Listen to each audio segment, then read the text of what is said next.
Hello guys, आज के इस वीडियो में मैं आपके साथ शेयर करने वाला हूं आपका 5 दिन का पूरा स्टडी प्लान। यानी कि एग्जाम से 5 दिन पहले आप किस तरीके से एडवांस अकाउंटिंग का प्रिपरेशन करेंगे, आज के इस वीडियो में मैं आपके साथ वही शेयर करूंगा। तो चलिए शुरू करते हैं।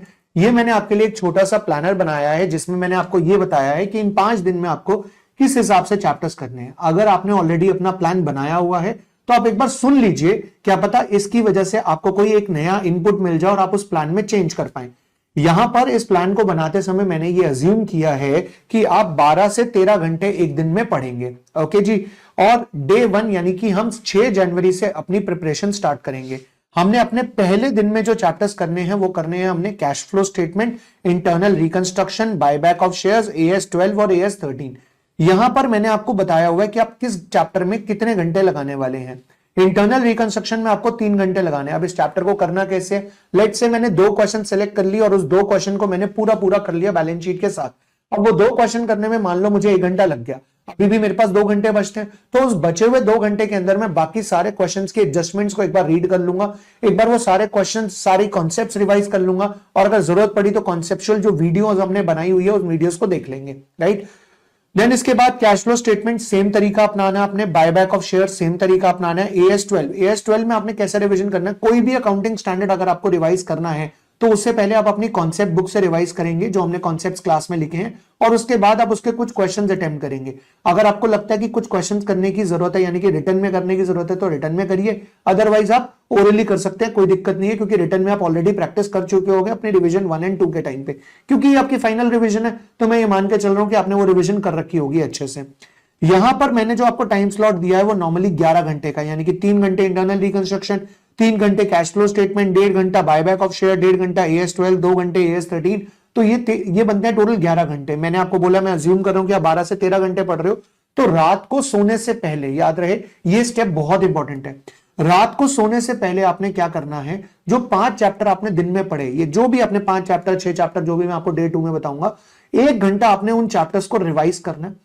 जैसे लेट्स से आपने प्लान बनाया कि आप 12 बजे सो जाएंगे, ठीक है, जितने मर्जी बजे, तो 12 बजे आप सो जाएंगे, तो 11 बजे से लेकर 12 बजे तक आपने रिवाइज करना है। और जैसे ही रिवीजन खत्म हुई है, बुक बंद करके साइड रखिए, बिना फोन यूज करे, बिना कोई स्क्रीन टाइम देखे, आपने टाइम देखने के लिए भी फोन नहीं उठाना, बिना फोन देखे फोन को साइड पे रखकर आप रिवीजन करने बैठेंगे और उसके बाद आप सो जाइए।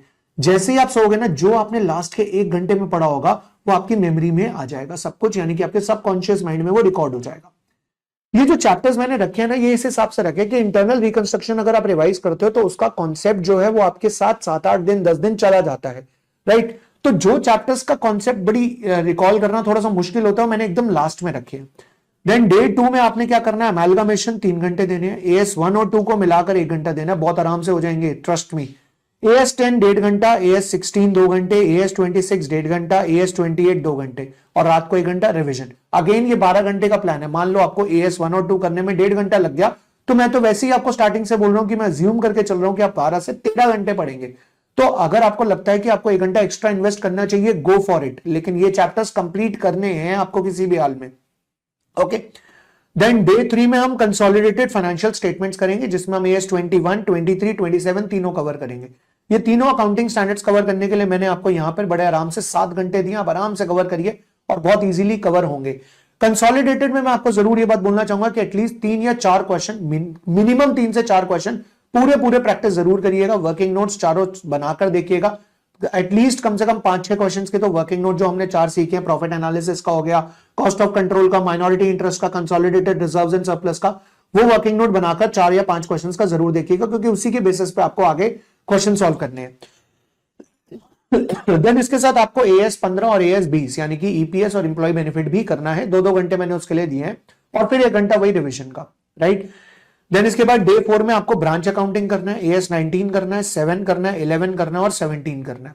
राइट। और फिर रात को 1 घंटा रिवीजन का देना। ब्रांच अकाउंटिंग को मैंने 4 घंटे दिए हैं। अगर आपको लगता है कि 4 घंटे में ब्रांच अकाउंटिंग नहीं हो पाएगा, मुझे 5 घंटे चाहिए, तो आप 5 घंटे यहां पे लगा सकते हैं। आप AS 7 को थोड़ा जल्दी निपटा सकते हैं, AS 11 को थोड़ा सा जल्दी निपटा सकते हैं। 17 मैंने 1 घंटा लिखा, पर आपको भी पता है कि 1 घंटा नहीं लगता है 17 में, तो कहीं ना कहीं डे 4 थोड़ा सा आपके लिए चैलेंजिंग रहेगा, क्योंकि वहां पे ब्रांच अकाउंटिंग आ रहा है। पर आपको ये बात भी ध्यान में रखनी है कि ब्रांच अकाउंटिंग 5 से 10 नंबर के बीच का ही आता है, और वो हमारा लास्ट क्वेश्चन होता है, यानी कि एक ऑप्शनल क्वेश्चन होता है।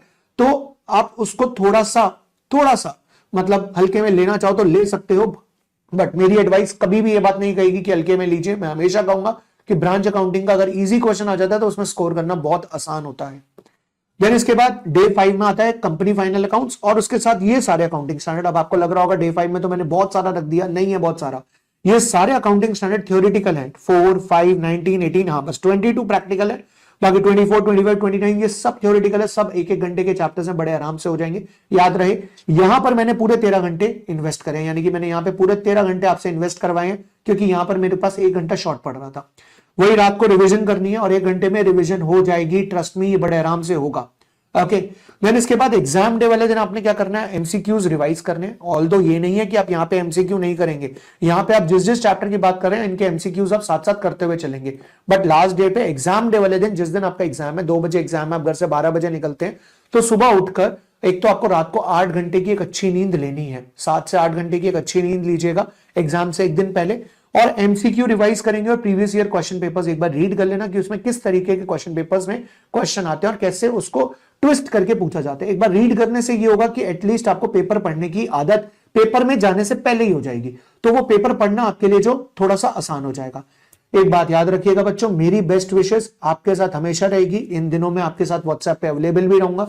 ये जो प्लानर है, ये प्लानर अगर आपको पीडीएफ फॉर्मेट में चाहिए तो मैं इसे टेलीग्राम पे भेज दूंगा, उसका लिंक मैं डिस्क्रिप्शन वीडियो में दे दूंगा।